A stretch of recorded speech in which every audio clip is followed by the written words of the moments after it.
So tell me about what's happening with the underserved and receiving checks, and are they able to bank? What's happening there, Pablo? Last week, IRS started to send out electronic payments of these stimulus checks, and that's great, right? Because according to the IRS, around 80 million people are going to get these electronic payments.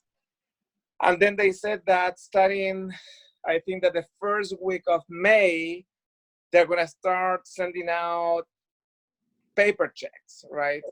So what they're saying is that for 20 weeks, starting the first week of May, they're going to be issuing $5 million checks every week for 20 weeks. So people who don't have electronic payments set up can get these benefits.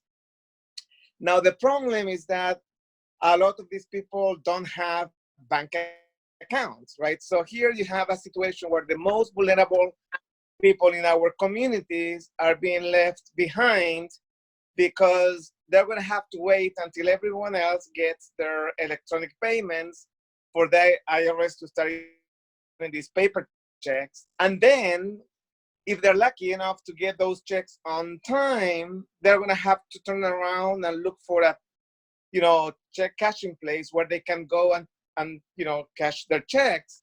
And that means paying money to somebody else too. So everyone in that process is going to get a little piece of that check. And that's a big problem, right? So for us as an industry, this is also another opportunity to step up to the table and really, think about ways that we can collectively make an effort to reach out to unbanked consumers and give them access to the amazing benefits and services that we provide. I think that, it's an interesting dilemma, both in terms of hardship as well as because of the closures of the branches and the reduction of staff, we're in a situation where they're serving by appointments, right? And it's primarily, if you will, members in some location. So I see this as being a major requirement that collectively serving the folks that the most vulnerable of consumers should be something that everybody's talking about, and similar to opening a branch in every community and then communicating out that that's available so that they can help. Have you seen any efforts like that, or how do you see us solving it?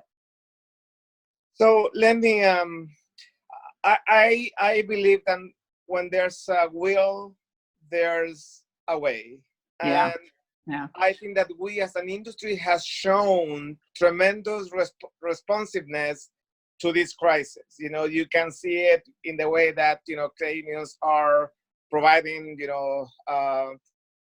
postponements of loan payments, they are waiving fees, they're making it as easy as possible for members to, deal with the situation. You can see that on this paycheck protection program.